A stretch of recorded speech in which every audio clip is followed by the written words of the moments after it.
अस्सलाम वालेकुम तमाम देखने वालों को। आज हम बात करेंगे खैबर पख्तूनख्वा असेंबली में कानून की। ये उस जमात ने खैबर पख्तूनख्वा असेंबली में एक कानून पास किया है जो ये जमात दावा करती है कि हम गरीब आदमी के लिए इक़्तिदार में आए हैं, हम चोरों डकैतों की मराद खत्म करने आए हैं, हम ऐसे काम करेंगे जिससे एक आम आदमी को, गरीब आदमी को फायदा हो।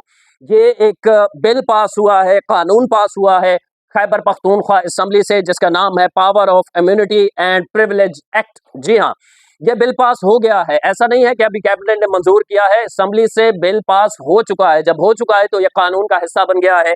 एक एक शिक आपको सुनाऊंगा और इससे वो एक मिसाल है ना कि सुनता जा शर्माता जा। जी हाँ, खान साहब ने बड़े दावे किए थे, लेकिन खान साहब तो जेल के अंदर आप जानते हैं मौजूद है, लेकिन उनके सुपरमैन, उनके वसीम अकरम प्लस, उनके जान देने वाले सोहेल आफरीदी ने यह कानून बनवाया है और पास करवाया है। एक एक शिक सुनेंगे, आपको शर्म महसूस होगी और आपको ये भी समझ में आएगा कि ये बिल पास कराना मकसूद था कि तमाम अपने यूट्यूबर्स को, सोशल मीडिया एक्टिविस्ट को रजा डार के केस पर लगाया हुआ था और पीछे ये कार्रवाई डाल दी गई है। अब मैं उनसे एक सवाल करता हूं, जिस तरह मैं आपको पढ़ के शिके बताऊंगा, अगर एक भी गलत बताऊं आप मेरा गिरबान पकड़ सकते हैं। दूसरी बात, जो लोग अपने आप को इंसाफ का चैंपियन कहते हैं ना, बड़े बड़े यूट्यूबर्स जिनके मिलियंस में व्यूज हैं, जो बैठ के कसीदा इमरानी सिर्फ पढ़ते हैं या कसीदा नवाज शरीफ पढ़ते हैं या कसीदा जरदारी पढ़ते हैं, उनको बोले कि रजा डार के ऊपर, मामले के ऊपर 5-5 एक दिन में वीडियो हो सकती हैं। ये कानून आप आम आवाम को बताएंगे कि खैबर पख्तूनख्वा असेंबली ने किया क्या है, किस तरह जजेस का मजाक उड़ाया है, किस तरह कानून का मजाक उड़ाया है,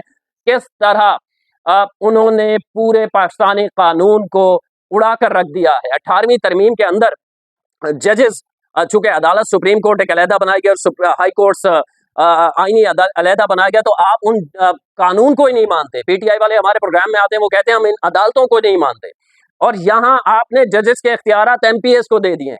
ये कानून पढ़ के सुनाता हूँ, जरा सुने, मजा आएगा, सुनता जा शर्माता जा।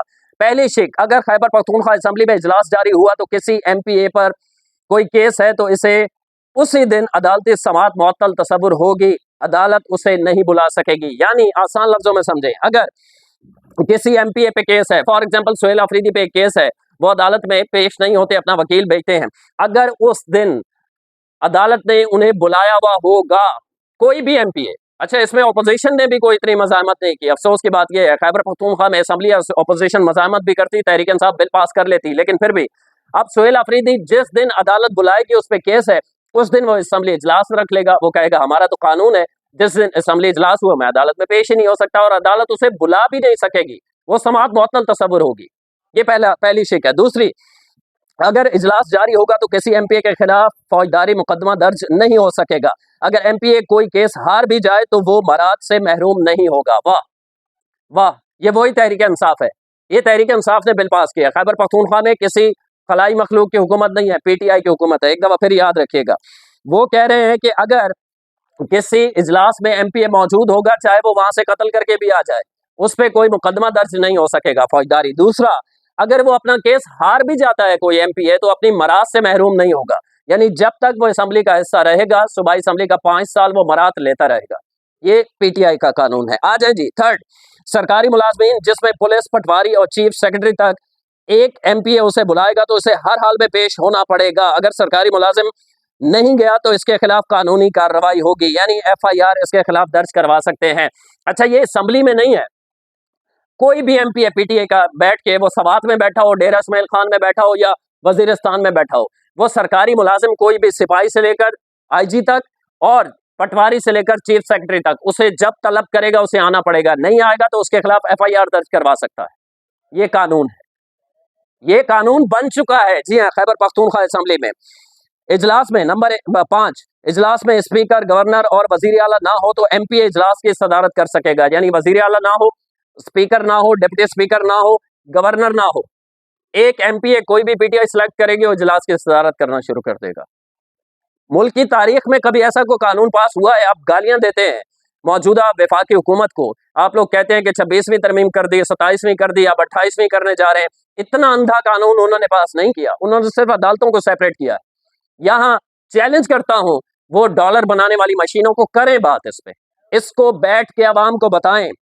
स्पीकर की इजाजत, नंबर 6, स्पीकर की इजाजत के बगैर किसी एमपीए को गिरफ्तार नहीं किया जा सकेगा। स्पीकर से पहले पेशगी इजाजत लेना होगी।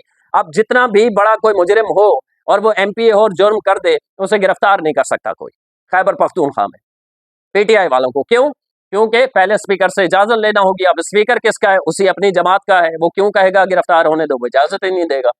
तो खुल्लम खुल्ला इस वक्त फ्री हैंड है। एमपी केपीके वाले जो मर्जी करते फिरो, ठीक है। नंबर 7, किसी भी एमपीए को पूरे पाकिस्तान में बी कैटेगरी के सिक्योरिटी दस्तयाब होगी। इसको जरूरत पड़ने पर ए कैटेगरी भी शामिल किया जा सकता है। कोई एमपीए पूरे पाकिस्तान में घूमे फिरे, उसे बी कैटेगरी की सिक्योरिटी पूरे पाकिस्तान को देना पड़ेगी, ठीक है। और अगर उसे थ्रेट है, कोई मसला है, तो वो अपना इसको ए कैटेगरी में भी, यानी जो गैर मुल्की डेलीगेट्स आते हैं, सरबराह ममलिकत आते हैं, उस लेवल के सिक्योरिटी में भी एमपीए अपनी सिक्योरिटी तब्दील करवा सकता है। और इसके लिए कोई कानूनी अदालती वो कार्रवाई नहीं होगी। वो एक दरखास्त लिखेगा स्पीकर को, स्पीकर बोलेगा ठीक है, ये मेरा और आपका पैसा है। यानी 10 गाड़ियां सिक्योरिटी पे एक एमपीए के साथ होंगी, फिर 50 हो जाएंगे। ये मेरा और आपका पैसा। आगे आगे चले, इससे भी खतरनाक है चीजें। नंबर 8, एडिशनल सेशन जज और सेशन जज के पास ये इख्तियार होता था कि पुलिस को हुक्म दे फलां बंदे के खिलाफ एफआईआर दर्ज करें, ठीक है। कोई बंदा जुर्म करता है और एफआईआर थाना दर्ज नहीं करता, एडिशनल जज और जज जो होते हैं वो, उनके पास पूरे पाकिस्तान में इख्तियार है, पूरी दुनिया में जज ये हुक्म कर सकता है पुलिस को, डीपीओ को, एफआईआर दर्ज करो उसके खिलाफ, ये बंदा इसने यूं गलत किया।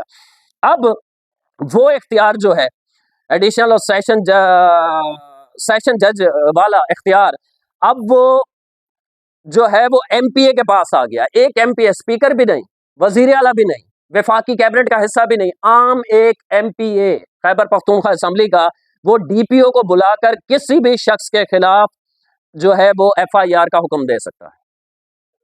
क्या मजाक हो रहा है। और अदालती इख्तियारात जो हैं, यानी अदालती जज जो है, आपको 18वीं तरमीम के बाद आईनी बेंच पे एतराज है, आईनी अदालत पे एतराज है, यहां अदालत सेशन जज के अख्तियार एमपीए के पास आ गया। एमपीए बताएगा डीपीओ को बुला के फलां शख्स के खिलाफ एफआईआर काटो, काटना पड़ेगी, कानून बन गया। ये मजाक हुआ है। आ जाए जी अगली शिक, 9 नंबर शिक पर एमपीए के शरीके हयात को आप देखें, देखता जा और सुनता जा और शर्माता जा। हर एमपीए के शरीके हयात को ब्लू पासपोर्ट जारी किया जाएगा और ये ताहयात होगा।